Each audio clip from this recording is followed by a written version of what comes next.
UFC 328, Chimaev versus Strickland, going down on the 9th of May in the Prudential Center in Newark.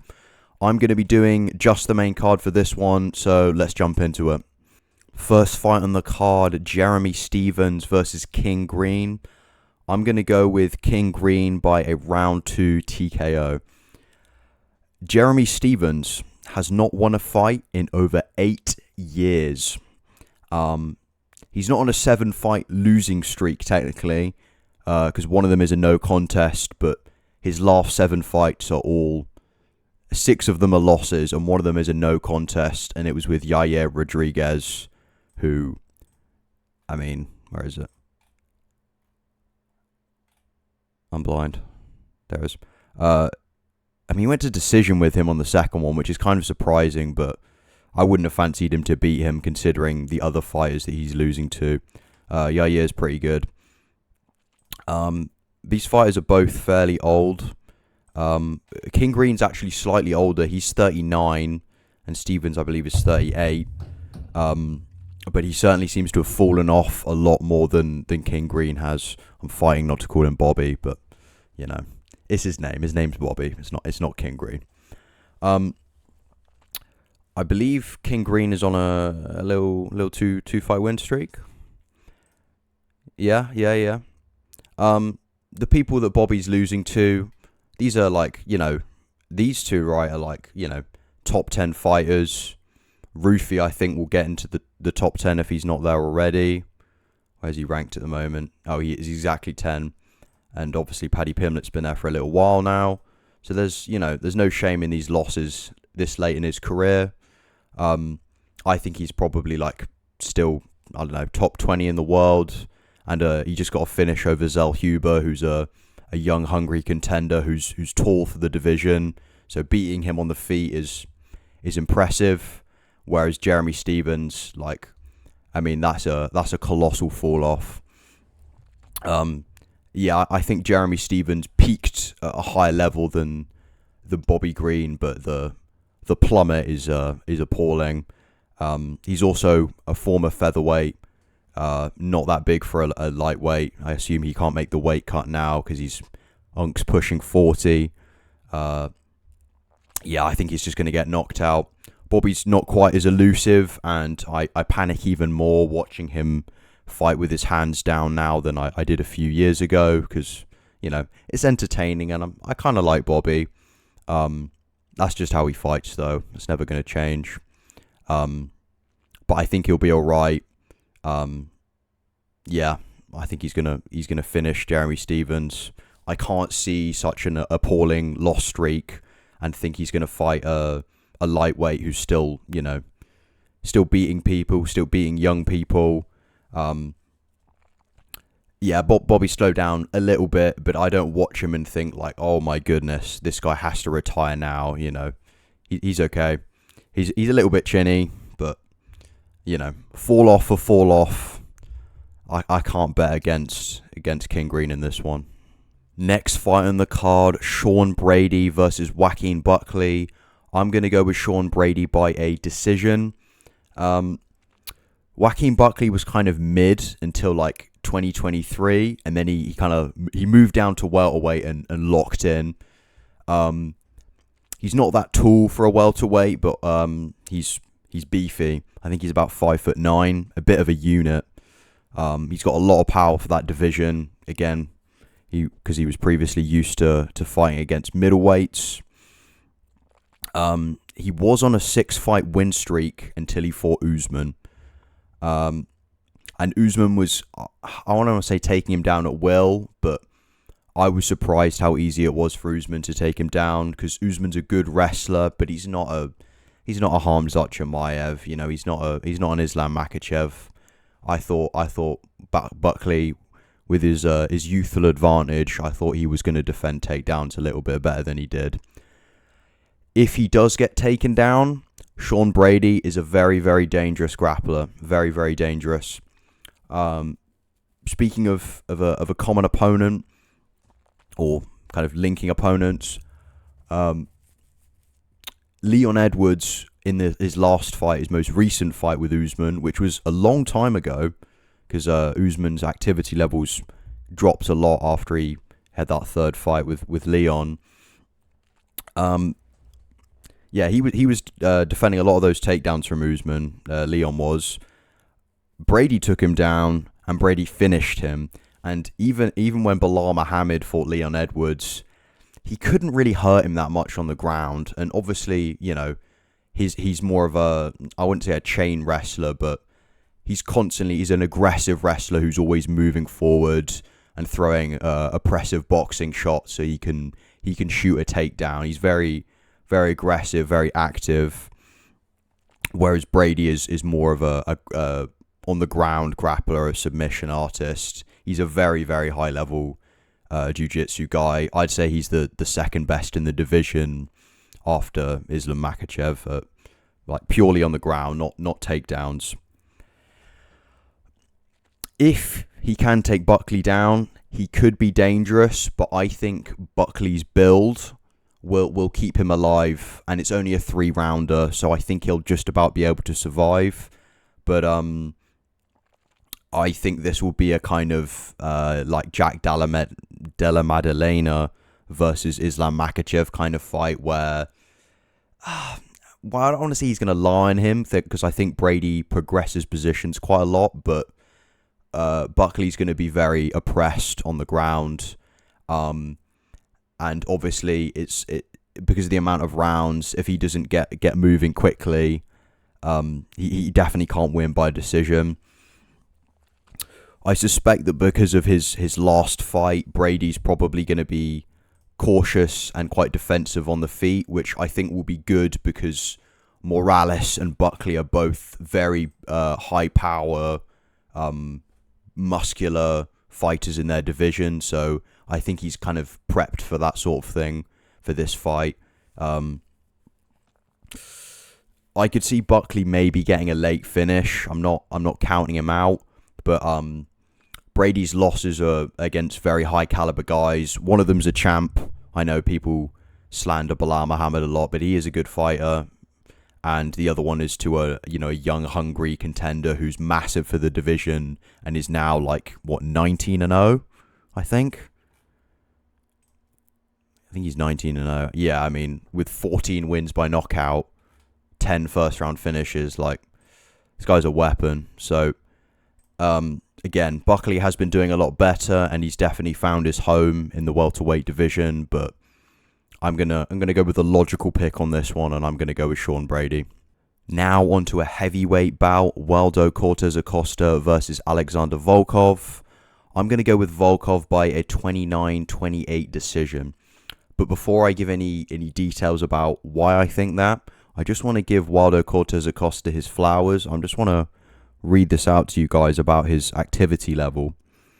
So far in 12 fights, he's had 12 fights in 3 years and 2 months.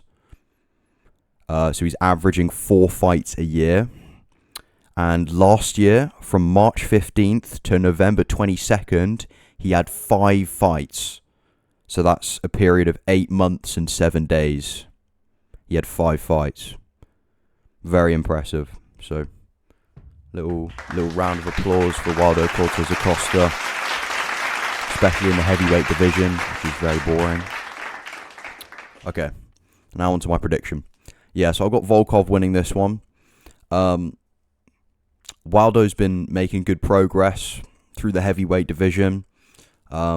He did lose to Pavlovich, and Pavlovich did lose to Volkov. I think that Volkov has had a kind of a second prime a little bit, and I don't think it's so much through athleticism, or I don't think that kind of technically he's made a massive level up. I think he's just smarter from fighting some of the best guys. I'm of the agreement with most people that he beat Cyril Gane, and I think watching him fight a power puncher in Pavlovich and be intelligent and use his massive frame. I think he's 6'8". Yeah, he uses his big frame to keep away from the power punches and the close boxing. That's a big green flag for me. From what I've seen, Costa is quite a good counter puncher, but I don't think that Volkov's going to fall for that and get too close. I think he's going to be teeping a lot. I think he's going to be jabbing a lot. Acosta's got a very good chin, so I'm not expecting a finish. And if it is a finish, I think it will be a late finish by Acosta. Acosta doesn't tend to be super aggressive, but I could see him going in a bit more if he kind of sees that he's on track to lose a decision to Volkov. He could get a finish doing that, but I'm going to go with the experience of Volkov. I think this is a bad matchup for Acosta. I don't think he's going to be able to bait Volkov into a sneaky hook or anything like that. He's too experienced. I don't see Volkov make foolish mistakes that much. I think he's quite disciplined. And I think this is going to be a bit of a, how do I say it?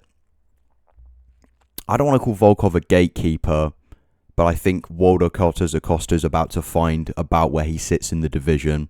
And because of the lack of contenders at heavyweight, I wouldn't be surprised if in the somewhat near future he ends up getting a title shot just because there's not that many people to pick from. But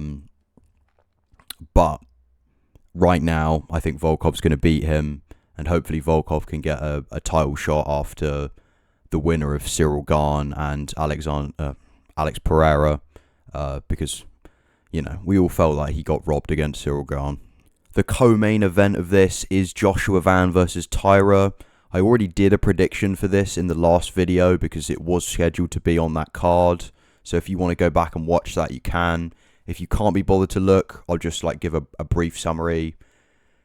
I think Taira is probably going to submit him late on. I want more proof that Van can defend submissions well against the tippity top level. I was very impressed that Taira out-grappled, Brandon Moreno so well, considering I think Moreno's a black belt and he's submitted Davison Figueiredo, who's also a decent grappler and good on the ground, especially jiu-jitsu.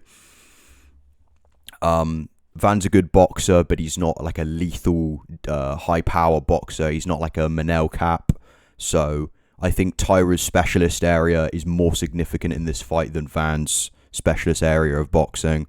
So, I've got Taira by I'll say a round 4 ground and pound or submission. And now onto the main event, Khamzat Chimaev versus Sean Strickland. I've got Khamzat Chimaev by a round 1 submission. Or ground and pound, but I think I'm going to say a submission. I think it's going to be a submission. There are multiple fighters who I would expect to do better on the ground against Khamzat Chimaev than Sean Strickland, who have not. Or, I guess I don't know yet, but, Usman, round 1, I know he started to do better later on, but round 1 was awful for him. And, that when he smashed Khamzat Chimaev's head into the floor, that was a clutch moment. It really was looking terrible for him. And that's a guy with welterweight skill, that lighter man skill, the second best welterweight of all time. Again, a bit older, but not that bad. Robert Whittaker, good wrestler. He was screwed, man. He was in terrible trouble. I imagine he got submitted earlier than he would have done if he didn't have this problem with his jaw. But I think he probably would have got submitted slightly later in the round. I don't think he would have made it through that round either. And then, of course, Dricus just stuck on the floor for the entire fight. Khamzat Chimaev in mounted crucifix, an incredibly dominant position. He actually ended up getting the most strikes in any middleweight fight. I surely it can't be significant strikes, but strikes nonetheless. And Dricus du Plessis took down Sean Strickland multiple times in their fights. So, that's not a good sign. That's really not a good sign. I think Strickland's an okay grappler, but I think, to be honest, there's been a bit of a lack of really solid grapplers at middleweight for a while. Hernandez is good, but obviously he's kind of, he's a bit small for the division. And he kind of relies on having a massive cardio advantage over his opponents, which obviously he didn't against Sean Strickland, who's got fantastic cardio. That's something that can be said. I think people overestimated Khamzat Chimaev's poor cardio earlier in his career. I think it's more because of his fight style that he got tired quickly. And again, because of my prediction, I don't think Sean Strickland's making it out of the early onslaught. I think he's getting finished on the ground easily, early. And if this was a fight like Khamzat Chimaev versus Alex Pereira, at least you could say if Pereira makes it through the early rounds, he can finish Khamzat later if he's down on the scorecards, and especially if Khamzat got tired and was struggling to protect his face. Strickland doesn't have power. He's a volume striker, I guess you could say. He's a good counter puncher. He's safe. He's very defensively responsible.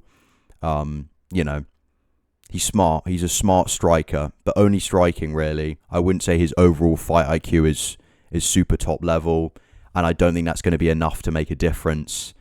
If he has to, how do I say it? Turn the tides super late in the fight or in the second half.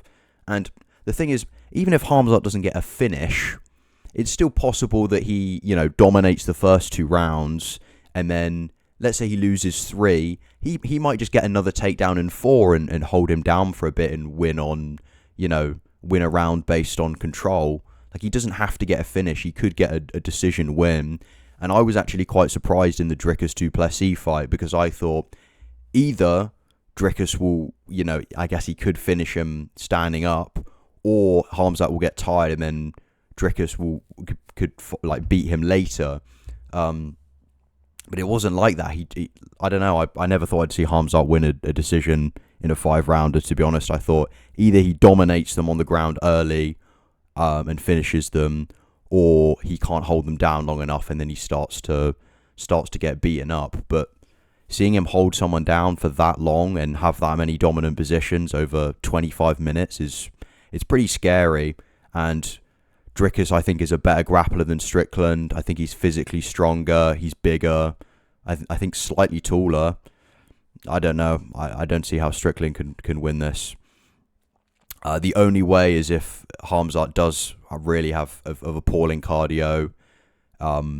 Maybe when they get a bit sweaty, he can't hold him down as well, and then Strickland gets a decision, or Khamzat is so tired he couldn't hold his hands up and protect his face, and Strickland gets like a nice counter and finishes him. But this feels like fantasy land to me. So, and also I've been a little bit, I wouldn't say skeptical against Khamzat, but I think I've wanted to be a contrarian and pick the other fighter, because when you've got such a monster like that, you kind of, I don't know, you always want to bet like, oh, this might be the one where he loses this one. But I don't know, I just feel like an idiot picking Strickland, and I'm not particularly convinced too. So Khamzat Chimaev by a round 1 finish. I think this is going to be easy and very anticlimactic.